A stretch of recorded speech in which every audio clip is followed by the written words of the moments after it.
20 years after the first alien invasion in 1996, Earth is at peace. Nations have put their differences aside and have founded the ESD, Earth Space Defense. With the pieces they salvaged from fallen ships, they've reverse-engineered alien technology and created an alert system against extraterrestrial threats. The ESD has set up its headquarters in Area 51 and bases on the Moon, Mars, and Saturn's moon Rhea. What Earthlings don't know is that our aliens out there still looking at our planet, and former President Whitmore keeps having nightmares about it. These dreams show him the strange vision of a circular figure with a line that he can't stop drawing. Meanwhile on the moon base, Jake and Charlie are towing new parts of the base's defense system to create a giant weapon. In the process, something mysteriously goes wrong and the tugs can't keep the weapon up. Commander Jang asks the boys to pull back, but Jake ignores orders and uses his ship to push the weapon back up. He triggers the fusion drive, which could potentially burn down the ship, but Jake works fast and puts the weapon back into place before that can happen. When he returns to the base, Jang still scolds Jake because he blames it for the mistake and grounds him until further notice. In Area 51, General Adams is called to the base for an emergency. The aliens that they captured 20 years ago have always been in a catatonic state until now. They're suddenly awake and shaking in their cages. Adams wants to discuss this with the ESD director, but he's unreachable. It turns out David is in Africa with Floyd, a government-appointed controller. They meet with warlord Umbutu and his rebel forces, whose headquarters are surrounded by alien bones. They aren't happy to see David, but before things can escalate, Catherine cuts in and assures the warriors David is with her. Apparently Catherine has been working here for a while, studying the psychic connection that Umbutu has with the aliens. Catherine takes David to see the only ship that landed on Earth 20 years ago. The locals had fought the aliens that came out of this ship for 10 years, and Umbutu explains that the ship lights turned on by themselves 2 days ago. They also discover a giant hole in the ground, revealing the aliens had been trying to drill into the planet's core and stopped when they blew up the mothership during the First War. The group enters the ship and discovers the computer is sending a signal that David recognizes as a distress call that someone already answered. Back in the moon, Jake has a video chat with her girlfriend Patricia, who happens to be Whitmore's daughter. Patricia informs him the International Legacy Squadron will visit the moon base soon, and that includes their friend Dylan, who Jake had a fight with some years ago. Jake almost got Dylan killed during a flying test, so Patricia wants Jake to be nice and accept it was his fault. Sometime later, the squadron arrives and everyone is excited to meet Dylan because he's the stepson of the First War hero Stephen. During lunch, Jake meets with Dylan and instead of being nice, he taunts him, saying Dylan was in his way again. This makes Dylan punch him, getting the attention of Jang. Jake covers for Dylan and says he just fell before returning to his room, where he admits to Charlie he's taken it too far. The next day in the medical bay in Area 51, Dr. Isaacs visits his husband Oken, the research director that fell in a coma during the First War. To Isaacs' shock, Oken suddenly wakes up, not realizing 2 decades have passed until he sees how much Isaacs has changed. Meanwhile Adams receives news that the base on Rhea has been completely destroyed, and now they're on red alert. In Africa, David finally gets informed of the emergency, but Catherine is still obsessed with analyzing the circle drawings that are all over the place. Umbutu takes them to his office and shows him all the drawings he made based on the visions he's been having since the ship woke up. The circle looks more like some kind of contraption, and Umbutu has managed to decipher some of the aliens' language as well. On the moon, everyone starts panicking when they notice a whirl forming in the atmosphere. This turns out to be a wormhole, from which a spherical machine that looks like Umbutu's vision comes out. They send a transmission to President Lanford and David, who realizes this sphere is a spaceship. Lanford thinks they should attack first, but David points out this isn't the same kind of ship from the last invasion. It could come from a different alien race with different intentions. Lanford lets the ESD Council vote and attacking first wins. Jang activates the base's giant weapon and easily knocks the sphere down. David wants them to retrieve it to study it, and Lanford agrees to send a team of scientists, but David must return to DC for political reasons, which leaves David furious. Lanford makes a public announcement that they defended Earth from a second attack. Whitmore sees it on TV and gets nervous because he can tell they aren't the same aliens, so he thinks he should warn everyone. Patricia thinks he needs to calm down and trust the new president. Whitmore accepts to go to bed, but when Patricia checks on him later, she finds him gone. Meanwhile Jake understands David's frustration and wants to help. He goes behind Jiang's back and steals a shuttle that he flies to Africa, where he picks up David, Floyd, Umbutu, and Catherine. After a bumpy ride through the old mothership's debris field, they find the sphere, and Jake and David get ready to retrieve it. On Earth, the US is throwing a celebration to commemorate the anniversary of the First War victory. Whitmore interrupts Lanford's speech to try to warn everyone, but at that moment, his head starts hurting and he collapses. In the hospital room, Oken is drawing formulas on the walls when he suddenly suffers the same pain, and Umbutu closely follows. People on the moon are shocked to see a new alien mothership arriving and coming too close to the ground. Charlie rushes to take control of the shuttle and picks up Jake and David right before they get crushed. Adams gets the alert on Earth and cancels the celebration while Jake takes over the piloting so Charlie can pick up the sphere with the robot arms. It takes him a few tries to succeed, but when they're ready to go, they discover the mothership has its own gravity and is attracting the shuttle toward it. Jang sends the pilots and activates the giant weapon, but the shot fails and the pilots have to come back. The mothership returns the shots and destroys the weapon, thus Jang orders everyone to evacuate right before the ship flies too close and destroys a good section of the moon, including the base. The ESD activates the orbital defense system, but the mothership destroys all the satellites before they can shoot. A few minutes later, the mothership reaches Earth, dragging down Jake's shuttle with it. The proximity begins causing the destruction of various cities, and the ship gravities pulls up people and buildings alike. David realizes it wants to land on the North Atlantic Ocean and Jake has to start pulling some crazy moves to avoid getting hit by the debris. Lanford orders the evacuation of all coastal cities, but some boats don't get the message in time. David's father Julius is sailing when he sees the ship arrive. He calls David to tell him this ship is much bigger than the last one, but the call ends when the mothership lands and Julius is hit by another boat. The elite pilots come from the moon to help with the defenses, but Dylan doesn't get there in time and has to watch his mother help a woman and a baby escape before she goes down with the hospital building. Whitmore and Patricia meet with Adams in Area 51, and Oaken escapes his room to join their meeting. The aliens in the cages have gone crazy, and Oaken thinks they're celebrating.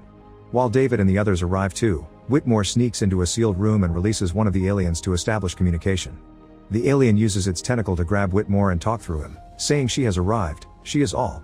Catherine shows the alien the circle symbol, asking what it means, causing the alien to get furious. The soldiers realize the tantrum is about to kill Whitmore, so they shoot the alien to stop it. Bullets don't do much but Umbudu comes through and uses his blades to attack the alien. This big body is just armor, and once it's broken the real small alien comes out, which Umbudu immediately kills. Meanwhile at the coast, a group of siblings that just lost their parents are trying to drive away and find shelter. Among the debris, they discover Julius' destroyed boat and the man unconscious inside. They confirm he's still alive and take him with them. The Area 51 team scans the mothership, which helps David understand that she is all means the aliens are a big hive and their huge queen just arrived. Then a reconnaissance aircraft sends them a live feed from under the sea, showing this mothership is drilling too. It seems they're after Earth's molten core, and if they get it they would destroy all life as we know it. David points out that during the First War, they won by destroying the mothership, meaning there must have been another queen inside the ship back then. That implies they don't need to destroy this much more powerful ship, they just need to kill the queen. Lanford authorizes a mission to find the queen, and all the pilots get ready. Drones will fly ahead to disable the shields, then the pilots will fly cover for the bombers that will shoot cold fusion warheads that should penetrate the hull and kill the queen. The pilots approach the mothership, which immediately opens its defenses. The jets try their best to fly around it and maintain a defensive posture, but the ship is too heavily guarded and it's impossible to reach the top of the ship. After losing 2 bombers, Jake points out that entering the ship is the only chance they have. Dylan agrees it's dangerous but also the only way, so Adams authorizes them to go while ordering the others to provide backup. When the jets get inside, they're shocked to see there's a whole ecosystem there. At that moment, Whitmore wakes up and tells Patricia the queen knows they're coming. Patricia rushes to Adams to inform him it's a trap, but it's too late, the queen sends a special wave that disables all the jets. The pilots begin falling to their deaths, but they still release the bombs to try to finish the mission. Unfortunately, the explosion doesn't hit the queen because she's surrounded by an energy field. Suddenly a second wave comes out of the alien system and this one is so big that it disables all satellites, the Area 51 base, and the president's bunker. Then the mothership uses the opportunity to attack the bunker, killing everyone inside including Lanford. Moments later, the military leaders arrive at Area 51 and name Adams the new US president. Catherine shows Oaken's drawings to Umbutu and he manages to translate some of them. There are mentions of an intergalactic war and something about stopping an enemy before it reaches Earth. This makes Umbutu realize the sphere wants to be an ally because the aliens are also its enemy. Inside the mothership, Jake and Dylan among a few other pilots have managed to survive the fall, so now they must hide in the ecosystem not to be caught. At the base, Oaken manages to get the capsule open with a special laser and scans the sphere, but he can't detect any signals. Floyd comes closer to touch the sphere out of curiosity, and the smooth surface begins absorbing his hands. After a few seconds, the sphere activates and lets go of Floyd before it starts communicating in English, which it learned from Floyd's mind. At the same time, the Queen gets a reading on her system and decides to put on a huge piece of armor. The pilots can only watch how the top of the mothership suddenly takes off to initiate a new attack. The sphere begins explaining that it intercepted the aliens' distress call and came to try to warn humans, but the humans attack the sphere without asking questions first. The sphere species has fought the invading aliens before. They call the motherships harvester ships because they go from planet to planet harvesting the cores to be used as fuel. This sphere is the only survivor from its planet, and its system holds the key to superior technology. There's a hidden planet where it teaches refugees from other fallen worlds how to build weapons that will defeat the invaders. This is why the aliens are scared of it. Unfortunately, now that the sphere is activated, the Queen can track it. David points out that if the Queen is already coming, they could bait her like she baited them first.